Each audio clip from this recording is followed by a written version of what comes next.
I come in? Good afternoon, everyone. Yeah.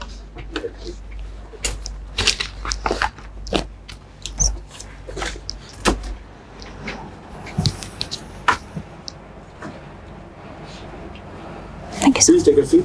Thank you, sir. Nidhi, Yes, sir. introduce yourself in detail. Sir, I'm Nidhi Bharadwaj. I am born in Narmadapuram district of Madhya Pradesh, presently staying in Bhopal. I have done my schooling from various schools across UP and then my graduation from HCSITS Indore. After that, I worked for 2.5 years in an automobile company and then I'm preparing for civil services examinations. Anything else? I consider myself as a hardworking and dedicated person and courageous, and my hobbies are astrology and writing. Astrology. Yes, sir. And second one is? Writing, sir. Expressive writing. Okay. Writing and expressive writing. Yes, sir. इसमें क्या difference है basically हम देखना चाहेंगे? Sir, writing में हम किसी भी प्रकार से अपनी बातों को व्यक्त कर रहे हैं, वो उसके बहुत सारे माध्यम हो सकते हैं कि हम कई बार सिर्फ रिपोर्टिंग के अनुसार लिख रहे हैं या आंसर राइटिंग में लिख रहे हैं। एक्सप्रेसिव राइटिंग में हम अपनी भावनाओं को बहुत ही डिटेल्ड तरीके से प्रेजेंट करने की कोशिश करते हैं, क्या सोच रहे हैं, जिससे हम जो कहना चाह रहे हैं उसकी वैसी ही छवि सामने वाले व्यक्ति के मन में भी बन पाए भावनाओं कोई सहित। एग्जांपल समझा पाओगे कि ये एक्सप्रेसिव राइटिंग सामान्य राइटिंग से कैसे अलग है? अगर मुझे सामान्य राइटिंग में लिखना है तो कि मैं एक व्यक्ति को देख रही हूँ, जब मैं उसकी भाव भंगिमाओं को, उसके आचरण को, उसके चेहरे से जो मुझे उसकी जिज्ञासा या शांति या जो भी भाव मुझे महसूस हो रहा है, मैं उसको भी पूरी तरीके से प्रदर्शित करने की कोशिश करूँगी, तो वो एक्सप्रेसिव राइटिंग में चला जाएगा। उसमें कई बार मेरा जो उस व्यक्ति के बारे में एक प्रेजम्पशन बन रहा है उसकी भी झलक देखने को मिलती है, तो पर्सनल एंड पर रहता है वो। आपने आज कुछ समाचार पत्र पढ़े, अंग्रेजी, हिंदी या न्यूज वगैरह से अवगत हुई क्या आज? सर, आज का समाचार नहीं देखा है, सॉरी। कल निर्वाचन आयोग ने जी सर 1947 के पहले की एक पार्टी का राष्ट्रीय दर्जा समाप्त कर दिया। जी सर। 1947 के पहले ले गया मैं आपको, है ना? जी सर। बात समझे, देश स्वतंत्र हुआ था, है ना? जी सर। कौन सी पार्टी है जिसका राष्ट्रीय दर्जा ही समाप्त हो गया? बड़ा आश्चर्य हुआ। सर, नेशनलिस्ट दो पार्टियों का उन्होंने किया था, एक टीएमसी था और एक एनसीपी था। ये तो 47 के बाद की है। मैं 47 के पहले की पूछ रहा हूँ। सर सीपीआई है। ये ध्यान रखना। जी सर। है ना? जी सर। कब की पार्टियां थी? 1940 के टाइम के पहले की है। बाकी सब बात की बातें हैं, है ना? जी सर। ठीक है ना? जी। अब बताइए, जो सीपीआई है मतलब communist party of India, communist party, इसका वर्तमान में शासन कौन से राज्य में है? सर, ये अपने उत्तरी छोर में जो वेस्ट बंगाल और जो बेल्ट है वहाँ पर इसका है। गलत हो गया, है ना? जी। उत्तरी में तो वो ममता बनर्जी, जिनका राष्ट्रीय दर्जा समाप्त हो गया। जी। और नीचे चले जाओ, एकदम नीचे आखिरी में, लास्ट में। सर, तमिलनाडु। उसके बगल में तमिलनाडु में तो फिर वो AIDMK है। हाँ, फिर नॉर्थ ईस्ट की तरफ जाना है। कहीं भी जाओ, दक्षिण में नहीं गई पूरी तरह से, और दक्षिण में केरल पार्टी है। अब आप है ना, ये ध्यान रखना है ना? जी सर। एक ही मात्र पार्टी बची है, वो सॉरी राज्य बचा है जिनको उनके पास है, जबकि उन्होंने 90 साल तक शासन किया। मैंने इसलिए बोला कि राष्ट्रीय पार्टी का दर्जा खत्म हो गया। जी सर। जो बात की हुई है उनसे कोई लेना देना नहीं। जी सर। तो मैंने इसलिए आपको बोला कि आप डिप्टी कलेक्टर बनेंगी, जिले के प्रशासनिक ओहदे पे आएंगी, तो आपको दैनिक समाचार पत्र और समाचार से अवगत होना जरूरी है। जी सर। ठीक, सवेरे पेपर आया, आपने चाय वगैरह पी, तो आप पेपर में देखेंगी, ठीक, और जहाँ के आप SDM हैं, जिला कलेक्टर में या जो भी है, तो मालूम पड़ा कि जो है आंदोलन हो गया, नल नहीं आए, आंदोलन हो गया, कचरा नहीं उठा, आंदोलन हो गया कि जो है PDS की दुकान कई दिन से नहीं, तो ये जानकारी आपको कहाँ से मिलेगी? समाचार पत्र से। तो आप उससे तत्काल अपनी व्यवस्था, जो कलेक्टर का 10 मिनट बाद फोन आ जाएगा आपके पास जी, तो कलेक्टर साहब को क्या बोलोगे कि मैंने पढ़ लिया है, मैं भी सुनिश्चित कर रहे हैं। इसलिए हमको समाचार पत्र से नियमित संपर्क बनाना जरूरी है। जी सर। कल मैंने आपको प्रशासन के बारे में और शासन के बारे में बताया था, थोड़ा सा शासन और प्रशासन के बारे में मुझे बता दो, क्योंकि आप भोपाल में हैं और इन्हीं में पदों में आना है, पर इनकी थोड़ी सी जानकारी आप बता दो जो इतनी आपने प्राप्त कर रही हो। सर, सरकार में शासन और प्रशासन दोनों आते हैं। हम जिस पद की तैयारी कर रहे हैं वो प्रशासन के अंतर्गत है। उसको जब शासकीय कार्यभार मिल जाता है तो वो शासन का पार्ट भी बन जाता है। जो सचिवालय है वल्लभ भवन, वहाँ पर प्रशासन के ऑफिसेज हैं।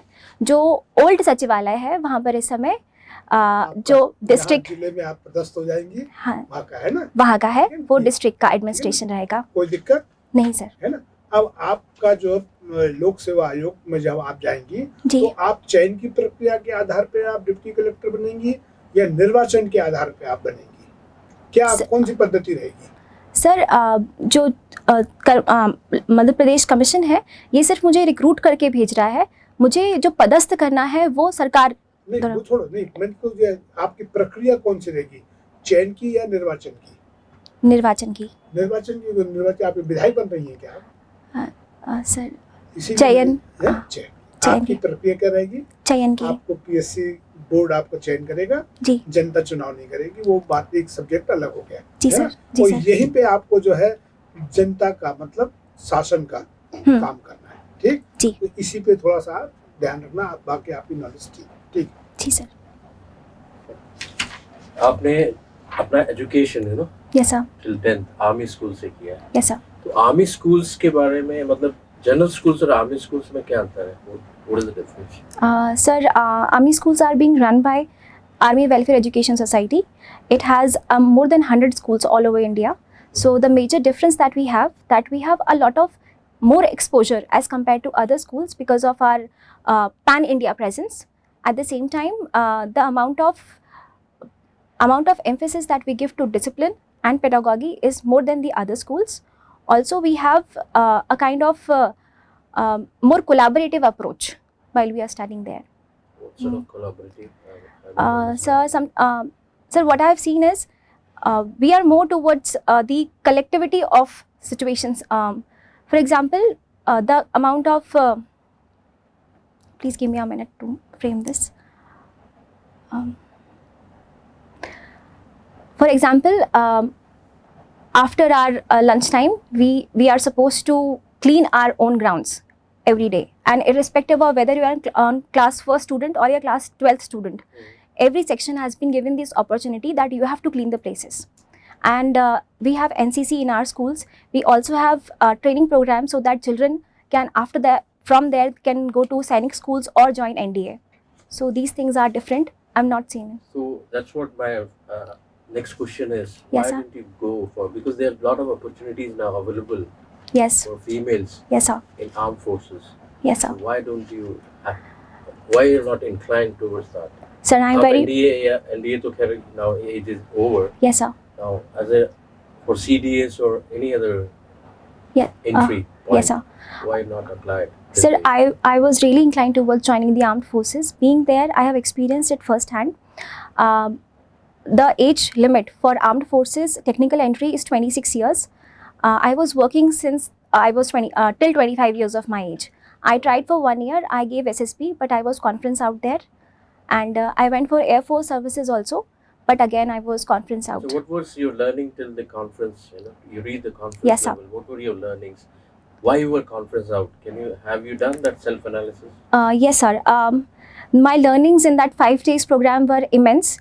The amount of teamwork that we have done and the qualities that came across in this process when we have, command task and other task. My learning that why I couldn't do it that well. One should be I was not that much physically fit that time. I accept it because I was not able to do the physical task in the given 3 minutes time. Out of 10, only 7 tasks were done.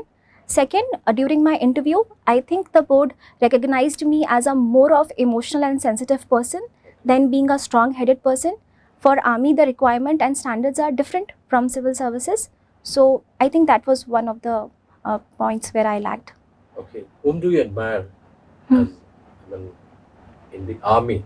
Whom do you admire, or whom you can say this is an ideal? Because your background is army, so Yes, sir. whom you admired as your leader or your ideal? Sir, ideals, there is no one particular person. I have been in contact with many people while in our unit. Presently, I can think about the Avni Chaturvedi in Air Force, and there is one more major. She is presently posted in Siachen right now, one of the highest battlefield, and she is been serving there. So I think more than a person, I admire the qualities that the person bestowed, and those qualities are being able to handle challenges and not discriminating against oneself, having that confidence that okay, if somebody else is doing it, we can also do it, the duty in such terrains. So what are those qualities you have in your personality? Can you mention some of the qualities? Sir, first thing is I am open to challenges. I have seen myself that whenever there are two choices in front of me, जिसमें एक तरफ या तो easy going path है, and the second time I am going to get many more challenges. I try to take the path where I have more avenues to learn rather than just following and going the easy way around. And second is I am a disciplinarian. I have seen myself, I am always on time. I try to do things on time and as per schedule. I try to, while I was working also, I try to emphasize that the quality of my work should not be deteriorate. If even the time is less, if I have to work little overtime so that I can complete the work at a given quality, then I should do that. Nidhi, Yes, sir. इस शब्द के 3 समानार्थक बताओ। निधि, sir, पैसा, धन, लक्ष्मी। तुम अपने मन से बना लिया क्या? सर, पैसा और धन मुझे पता है। निधि माने पैसा और धन होता है? जी सर, धन होता है। निधि अमूल्य निधि। सर, फंड अथॉरिटी भविष्य निधि होता है। प्रोविडेंट फंड को भविष्य निधि भी कहा जाता है, तो इस हिसाब से मैंने बनाया है। बना लिया आपने मन से? सर, मैंने ऐसा मुझे ऐसा लगा कि ये भी इसका अर्थ होता है, सामान्य भाषा में ऐसा प्रयोग किया गया है। तो आपका भारद्वाज सरनेम क्या करता है? सर, भारद्वाज ये मैं पारिवारिक नाम आता है। मैं एक ब्राह्मण परिवार से संबंध रखती हूँ, तो भारद्वाज सरनेम है। ये एक सप्तऋषि भी हैं। सप्तऋषि? जी सर, एक सप्तऋषि तारामंडल भी है? हाँ सर। क्या दोनों सेम है? सर, उन तारामंडल को जो 7 तारे थे उनको एक नाम दिया गया है। वो नाम बाद में दिया गया है, तारामंडल तो पहले से था, तो हमने 7 थे इस वजह से को नाम दिया है। आपका ईयर ऑफ बर्थ 93 है? Yes sir. 93 के कोई 5 महत्वपूर्ण घटनाक्रम बताएं। सर, 93 में एक हमारे पास पंचायती राज एक्ट आया था, जिसके थ्रू हमने डिसेंट्रलाइजेशन किया डेमोक्रेसी का। 93 में ह्यूमन राइट्स कमीशन की भी स्थापना हुई थी। सर, अभी मुझे 2 ही याद आ पा रहे हैं। तो सोचे हो? नर्मदापुरम लास्ट। जी सर। ये आपका बर्थ प्लेस है? Yes sir. तो रहती कहाँ पर है? अभी भोपाल में रह रहे हैं। क्या रीजन है कि भोपाल कभी भी स्वच्छता सर्वेक्षण में टॉप पे नहीं आ पा रहा, वो सेकंड पे आके रुक गया हर बार? आपको क्या लगता है रीजन? सर, भोपाल में पिछले कुछ समय में इम्प्रूवमेंट बहुत हुआ है। भोपाल क्योंकि एक कैपिटल सिटी भी है, तो जो उसका दायरा है वो काफ़ी बड़ा है। समय के साथ साथ वो बहुत विस्तृत होता जा रहा है, और थोड़ा सा प्लानिंग और विभागीय इसमें भी बात है कि भोपाल को अब धीरे धीरे हम 2-3 में डिवाइड कर रहे हैं। सो वो पहले एक बहुत बड़ा यूनिट हुआ करता था, अब उसमें तोड़कर उसका 2 तहसील बना के काम हो रहा है, 2 ब्लॉक्स। यस सर, थोड़ा सा जब हम उसको थोड़ा सा छोटे ब्लॉक्स में लेकर आ जाएंगे, तब उसका एडमिनिस्ट्रेशन और जो एक रिस्पॉन्सिबिलिटी, अकाउंटेबिलिटी देने का काम होता है, वो ईजी हो जाता है। फिर भी आपने इस क्वेश्चन का आंसर दिया कि ये फर्स्ट क्यों नहीं आ पाया कभी स्वच्छता सर्वेक्षण में? सर, उसके जो मानक हैं उसमें नंबर इंक्रीज़ हो रहे हैं, और जो इंदौर के नंबर है वो काफ़ी ज़्यादा है, क्योंकि इंदौर जिस स्तर से इंदौर ने शुरू किया है उसके बाद से उसमें इम्प्रूवमेंट के एवेन्यूज़ बहुत हाई हो रहे हैं, तो नंबर बढ़ रहे हैं। समय के साथ आगे को कुछ वर्षों में फर्स्ट तक पहुंचेगा। आपने इलेक्ट्रिकल इंजीनियरिंग किया था? जी सर। इलेक्ट्रिकल और इलेक्ट्रॉनिक्स क्या डिफरेंस दोनों में? सर, पहला डिफरेंस तो इसमें बहुत बड़ा वोल्टेज का आता है। जिन वोल्टेज पे हम काम कर रहे हैं, इलेक्ट्रिसिटी को जनरेट, ट्रांसमिट और डिस्ट्रीब्यूशन का काम कर रहे हैं, वो इलेक्ट्रिकल का काम है। लेकिन हम समय के साथ जब टेक्नोलॉजी बढ़ा तो हम ट्रांजिस्टर्स और उतनी बड़ी टेक्नोलॉजी को एक छोटे स्तर पर लेकर आ गए। उस पे जो काम होता है वो इलेक्ट्रॉनिक्स का काम है, जो अमूमन 5 वोल्ट या 10 वोल्ट तक काम हो जाता है, और यहाँ पर 11,000 वोल्ट तक काम चलता है इलेक्ट्रिकल में। इस रूम में इलेक्ट्रिकल आइटम्स और इलेक्ट्रॉनिक्स आइटम्स जी क्या सर। दिख रहे हैं आपको? सर, आपका फ़ोन इलेक्ट्रिकल है, इलेक्ट्रॉनिक्स है, माफ़ कीजिएगा। और जो यहाँ पे डिवाइस है माइक, ये भी इलेक्ट्रॉनिक्स है। इलेक्ट्रिसिटी से जो लाइट अपनी डिस्ट्रीब्यूट हो रही है, ये अल्टरनेटिंग करंट लाइट है, ये इलेक्ट्रिकल है। ये device, camera, this is electronics. TV में सप्लाई इलेक्ट्रिकल आ रहा है, बट वो डिवाइस इलेक्ट्रॉनिक्स में आएगा। एसी का भी ऐसा ही रहेगा। इंजीनियरिंग क्यों किया आपने? सर, मुझे पहले से ही पहले ऐसा था कि अगर आपके बहुत बढ़िया मार्क्स आ रहे हैं साइंस में, मैं मैथ साइंस में हमेशा से अच्छा परफॉर्म करती आ रही थी। और मैथ्स ठीक है आपका? जी सर, मैथ्स ठीक है। एक क्वेश्चन सॉल्व कर दीजिए। जी मैंने आपको 10 रुपीज़ दिए, ठीक है। ठीक है? ये 10 रुपीज़ आप अपने में और एक एक्स पर्सन आपके पड़ोस में इमेजिनरी है, 50-50% बांट लीजिए। ठीक है। कितना कितना देंगे? 5-5 देंगे। ठीक है, क्वेश्चन चेंज कर लेते हैं। हाँ, जो इमेजिनरी पर्सन है उसको 1 रुपया ज़्यादा दीजिए, आपको 1 रुपया कम मिले, ऐसा डिस्ट्रीब्यूट कीजिए 10 रुपये को।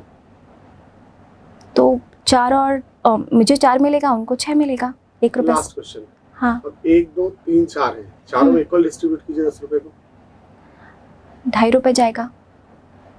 है ना? हाँ, तो क्वेश्चन जो है वो बीच वाला ही था कि इमेजिनरी पर्सन को 1 रुपया ज़्यादा और आपको 1 रुपया कम मिलना चाहिए था। हाँ। तो आपने जो 6 और 4 इसमें 2 रुपये का डिफरेंस आ रहा है, एक का नहीं, 5.5 और 4.5 करना था। है ना? जी सर, मिस्टेक था। था मिस्टेक। आप बोल रहे एक और कि मैथमेटिक्स आपको बहुत अच्छा है, दूसरी और आप 10 रुपये का हिसाब नहीं कर पा रही। सॉरी सर, मैं शायद थोड़ा सा समय और लगाती सोचने में, तो मैं सही आंसर उत्तर दे पाती। आपने इग्नू से भी कोई कोर्स किया हुआ है? जी सर, अभी हाल ही में उसको finish. Indira Gandhi national open university. Open इसका- university, central university, normal university, deemed university, हाँ ये 4 प्रकार की यूनिवर्सिटीज हैं। जी क्या डिफरेंस चारों में? सर, ओपन यूनिवर्सिटी स्टेट या सेंट्रल दोनों लेवल पर हो सकती है, परंतु इसमें रेगुलर कॉलेजेस नहीं होते हैं, मोस्टली करस्पॉन्डेंस कोर्स में। और इसमें आपकी एज लिमिट या सीमा ऐसी निर्धारित नहीं होती है।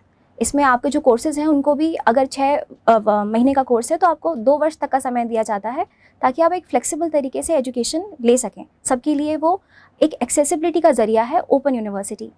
इसके साथ में जो सेंट्रल यूनिवर्सिटी हैं वो ग्रांट्स सेंट्रल गवर्नमेंट के थ्रू आता है, और उनके कॉलेजेस पूरे देश में कहीं भी आप अफिलिएशन दे सकते हैं। स्टेट का दायरा स्टेट तक सीमित रहता है। डीम्ड यूनिवर्सिटीज़ की उनके पास ये पावर है कि वो अपना कॉलेजेस उनसे एफिलिएट होकर चला सकें, परंतु कोई स्पेसिफिक स्टेट या उनकी तरफ से ग्रांट्स उनको नहीं अलाउड होती हैं। आपने जो डिग्री की सर्टिफिकेट कोर्स किया है, जी, rural development planning and management. Rural development आपने टॉपिक पढ़ा हुआ है। जी सर। रूरल डेवलपमेंट के कोई 3 डायमेंशंस आप जिसको इम्पोर्टेंट मानती हैं, वो क्या क्या है? सर, पहला है रूरल इंफ्रास्ट्रक्चर बहुत स्ट्रॉन्ग कर पाना। दूसरा होगा कि जो पीपल हैं उनका स्किल डेवलपमेंट होना। और तीसरा है कि हमें कनेक्टिविटी इंक्रीज़ कर देना, मतलब रूरल को अर्बन तक लेकर आना, रूरल एक्सेसिबल। डेवलपमेंट के लिए एक एपीजे अब्दुल कलाम साहब ने पूरा कॉन्सेप्ट दिया था, PURA। Yes sir. क्या है वो, ध्यान है? सर, मुझे फुल फॉर्म तो याद नहीं आ पा रहा है, परंतु इसमें IIM अहमदाबाद में उन्होंने इसको स्टार्ट करवाया था कि आप किसी एक गांव को जैसे गोद ले लिया जाता है, आप जो अर्बन की फैसिलिटीज़ हैं या वहाँ की टेक्निकल एडवांसमेंट है, आप उनको गांव तक लेके जाएं, ताकि जो उनसे हमें पोटेंशियल मिलना है वो आप गांव में उन फैसिलिटीज़ को प्रोवाइड कर रहे हैं। अभी एक शब्द बहुत चर्चा में है, अमृतकाल। जी सर। क्या मीनिंग है इसका?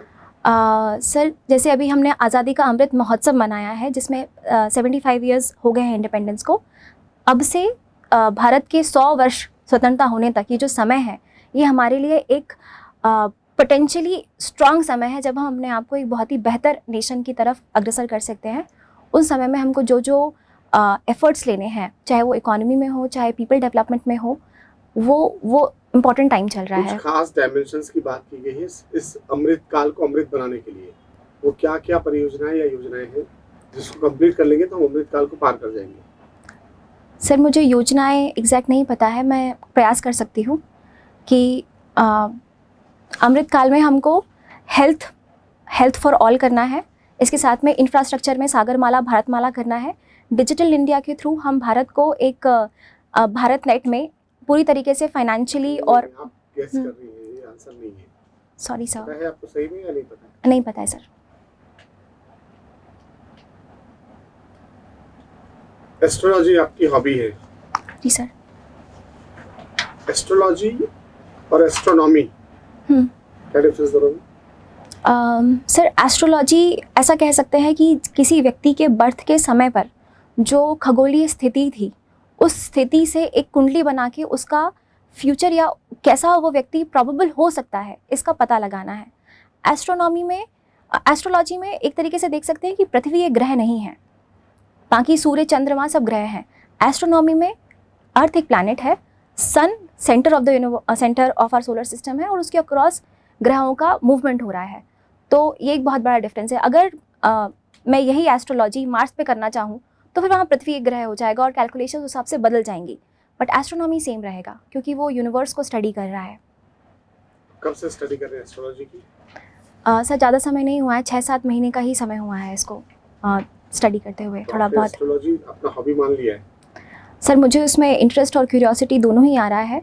मुझे ये बहुत यूनिक लगा था क्योंकि पैटर्न मैंने पहले जैसे जब मैं काम भी कर रही थी तो मैं डेटा एनालिसिस और इन चीज़ों के प्रति अग्रसर थी।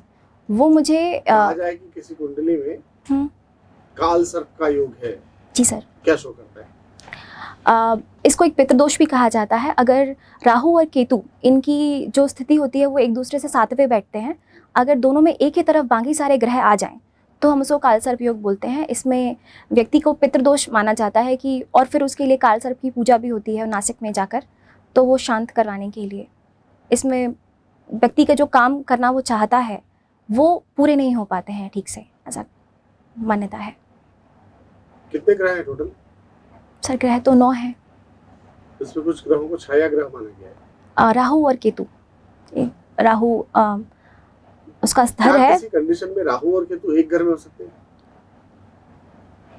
नहीं सर, इसका मुझे नहीं, अभी तक जितना मेरे जानकारी है नहीं हो सकते, एक दूसरे से सातवें ही होते हैं वो। चंद्रमा अगर छठवें घर में जी, तो उसकी राशि क्या होगी? चंद्रमा फिर सर लग्न में पता करना पड़ेगा कि कौन सी राशि है। चंद्रमा जिस राशि पर होगा वो उसकी राशि होगी। छठवा तो घर हुआ। छठवें घर में तो राशि कैसे निकालेंगे?